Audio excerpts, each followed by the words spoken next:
الرحیم۔ حضرت جابر رضی اللہ عنہ سے روایت ہے کہ رسول اللہ صلی اللہ علیہ وسلم نے ارشاد فرمایا تم سب میں سے زیادہ مجھے محبوب اور قیامت کے دن میرے سب سے قریب وہ لوگ ہوں گے جن کے اخلاق زیادہ اچھے ہوں گے۔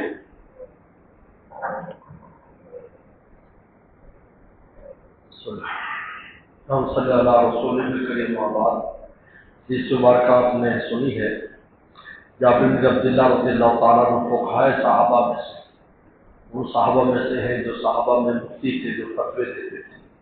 جابر بن عبداللہ بہت بڑے انسان ہیں کہ والد عبداللہ غزوہ احد میں شہید ہو گئے تھے۔ حضور صلی اللہ علیہ وسلم بڑی خاص ان پر عنایت کرتے تھے حفاظت کی شہادت کی وجہ سے۔ تو پیغمبر السلام کے ارشاد نقل کرتے ہیں کہ قیامت کے دن میرے سب سے قریب وہ شخص ہوگا جس کے اخلاق اچھے ہوں۔ دیکھیں انسان میں دو قسم کی اللہ نے صلاحیت اور وصف دی۔ ایک وہ وصف ہے جس کا انسان کی اپنی ذات سے تعلق ہے، اس کو تہذیب النفس کہتے ہیں، اپنی اصلاح کرے، اپنے آپ کو کامل کرے، عبادت اس کی صحیح ہو، اللہ سے تعلق صحیح ہو، رسول اللہ کی سنتوں کا اتباع کرتا ہو، شیطان سے دور رہتا ہو، نفس سے دور۔ یہ تہذیب النفس ہے جس کا تعلق انسان کی اپنی ذات کے ساتھ ہے۔ دوسری وہ اللہ نے ہم میں صلاحیت رکھی جس کا تعلق دوسروں کی ذات ہے، دوسروں کی ذات کے ساتھ۔ ان میں سب سے اہم اخلاق ہے، اس لیے کہ دوسروں کے ساتھ جو تعلق ہوتا ہے اس میں جتنی بھی چیزیں ہیں اس میں زکوٰۃ ہے، صدقہ ہے، یا آپ نے دوسروں کو دینا ہے، زکوٰۃ دینی ہے، صدقہ دینا ہے، یا اور اس قسم کی چیزیں ہیں، لیکن اس میں جو مفت چیز ہے وہ اخلاق ہے جس کے لیے کوئی پیسہ پائے نہیں لگتا کہ آپ کے اخلاق اچھے ہوں۔ آپ کسی سے ملیں، اس کا دل خوش ہو جائے آپ سے ملاقات کر کے، بڑی انبساط اور محبت کے ساتھ وہ ملا ہے۔ حکیم الامت تھانوی فرماتے ہیں کہ عدل بدلے کا نام اخلاق نہیں ہے، اچھا سلوک ہے تو آپ بھی کرنے لوگ وہ ہم سے نبھاتا ہے ہم بھی نبھائیں گے، یہ مومن کا جواب نہیں ہے، یہ دنیا داروں کا جواب ہے۔ مومن کہے کہ سل من قطع کا جو توڑتا ہے اس سے بھی جوڑتا ہے۔ آپ حضرت شیخ زکریا رحم اللہ کے آپ بیتی پڑھے، ان میں لکھا ہے کہ خاندانوں میں اختلاف ہو جاتے ہیں، اور خاص طور پر وہ لوگ بیچارے جو دین کی خدمت میں لگے ہوتے دیندار ہوتے ہیں، ان سے تو خاندان والے وہ جو دنیا دار ناراض ہی رہتے ہیں، اس لیے کہ ان کے للے کا لولو میں وہ شریک نہیں ہوتے تو وہ ناراض ہوتے ہیں۔ تو حضرت فرماتے تھے جب میں آیا کرتا تھا پڑھنے کے زمانے میں تو سب گھروں میں چکر لگاتا تھا، تو سب مجھے خوب سناتے تھے ایسا ہو فلاں نہیں کرتے فلاں، لیکن میں سب گھروں میں جاتا تھا تو اس کا نتیجہ یہ نکلا کہ سارے جڑ گئے، اور شیخ زکریا جو چھوٹے ہونے کے باوجود سب سے بڑے بن گئے۔ اخلاق کیسی چیز، سل من قطع کا توڑے جوڑو، واف و منظر جو جاتی کر اس کو معاف کرو، آسن من الا من اساء جو برائی کرو اس سے اچھائی کرو۔ حکیم الامت تھانوی فرماتے ہیں، وہ خلاصہ نکالتے ہیں کہ اس کا نہیں ہے کہ اچھے کے ساتھ اچھے رہو برے کے ساتھ برا، بلکہ فرمایا اخلاق نام ہے دوسرے کی ایذا پر صبر کرنا۔ یہ حضرت نے خلاصہ نکالا، وہ تکلیف دے اب صبر کرے، کوئی بات چھوڑ دو، معاف کرو۔ ہمارے والد صاحب مولانا نیاز رحمۃ اللہ علیہ،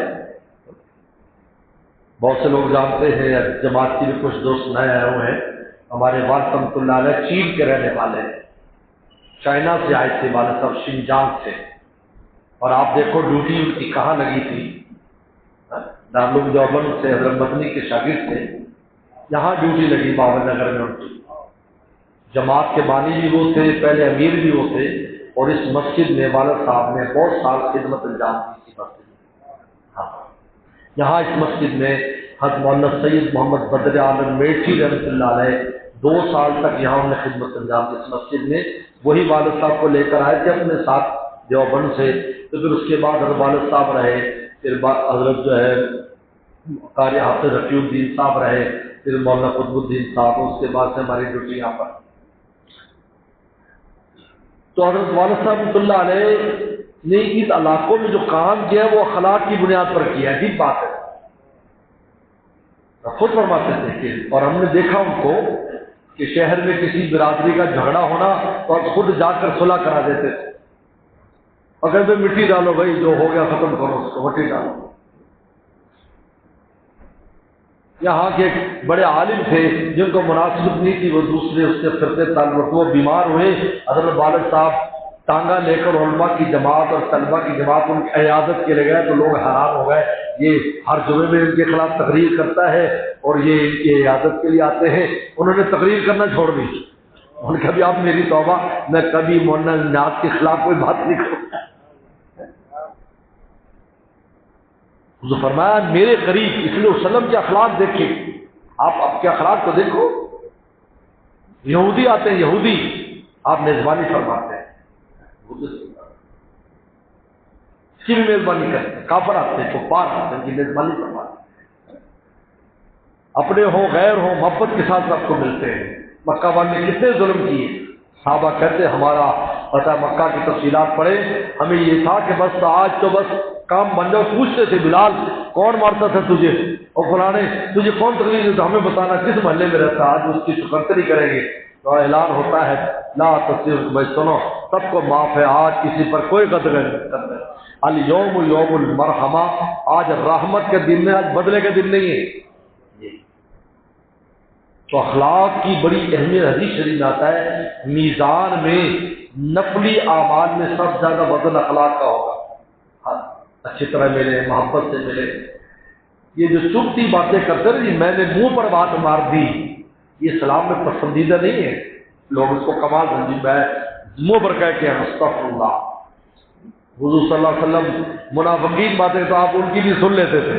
حضور یعنی وسلم کا نام کان رکھ دیا تھا کہ یہ ایسا کان ہے جو سنتا رہتا ہے اور یہ کوئی ریئیکشن نہیں دیتے، حالانکہ انہیں پتا ہے کہ بات غلط کر رہے ہیں، لیکن آپ سن لیتے ہیں۔ اور اللہ نے کیا علاج بتایا کہ اگر آپ کو کسی کی بات سے تکلیف ہو فسبح بحمد ربک، تسبیح کریں، آپ اگر تسبیح کریں، یہ نہیں کہا کہ اس کو پکڑ لو کہ تو نے ایسی بات کیوں کی، تسبیح کریں۔ ہمیں معلوم ہے کہ آپ کو تکلیف یضیق صدرک بما یقولون، آپ کا سینہ تنگ ہوگا، تو عذر رکھ جاؤ۔ قرآن نے کہا عذر خیر، یہ خیر کے کان ہے، خیر کے کان۔ تمہاری اس قسم کی بات میں سن لیتے ہیں، اگر نبی صلی اللہ علیہ وسلم ریئیکشن لیتے تو صحابہ اور شاک موجود تھے، کتنی دفعہ تلواریں نکالی، حضرت ابھی بتایا، ابھی ٹھیک ہے، چھوڑ دو، چھوڑ دو۔ آپ وہ واقعہ دیکھیں کہ ایک آدمی حضور صلی اللہ علیہ وسلم، چونکہ یہودیوں کی دکانیں زیادہ تھی، اس سے سامان لیتے تھے، اصل میں یہودی کی دکان سے سامان لیا اور قرضہ لینے کے لیے آ کر وقت سے پہلے، اور آ کر بہت مجلس میں آ کر تو آپ پیسے نہیں دیتے ہو، تم لوگ بنو ہاشم پیسے نہیں دیتے، سنا ہے ایسی باتیں۔ عمر رضی اللہ عنہ نے تلوار نکالنے سوکا، ایسے کر کے وہ تھوڑا سا ڈر بھی گیا، میں عمر نہیں، ان لصاحب حق مقال، صاحب حق کو بات کہنے کی اجازت ہے، انہیں حق لینا ہے تو اگر دو چار باتیں کر دیں تو سن لو، ان لصاحب حق مقال۔ اور پھر کہا عمر تجھے ایسا نہیں چاہیے تھا کہ تو اس کو ڈراتا تلوار سے، آپ یوں کہتے، اس کو کہتے بھائی ایسے تقاضا نہیں کرتے، اور مجھے کہتا جی آپ ان کا قرضہ دے دیں، نہیں فرمایا۔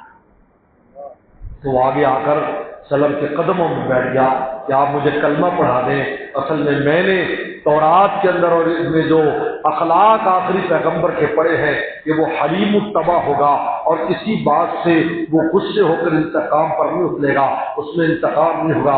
آج میں نے حملاً دیکھ لیا، اب میں اس علامت کی وجہ سے اسلام قبول کرتا۔ اخلاق نے، آپ حیران ہوں گے، بڑے بڑے کام کیے، اخلاق نے بڑے بڑے کام کیے، بڑے بڑے کام۔ اسلام میں بڑے بڑے کام ہمارے ایمان والوں نے، صحابہ کی جماعت نے اخلاق سے لی، اپنے اخلاق دکھائے، تو وہ جو کفار تھے وہ گرویدہ ہو گئے، ان کا بھائی تمہاری حکومت ہمیں قبول ہے، اپنوں کی نہیں، یہ ظالم لوگ ہیں، بدماش لوگ ہیں، آپ اپنوں کے لیے آپ کے کو غلام آ جاؤ، ہم آپ کو بطور حکمران. یعنی ایک ایسا زمانہ تھا کہ کفار انتظار کرتے تھے کاش ہمارے ہاں مسلمانوں کی حکومت ہو جائے. یہ حالات تھے، کیونکہ ان کے اخلاق اچھے تھے، محبت کے ساتھ ان سے ملتے تھے.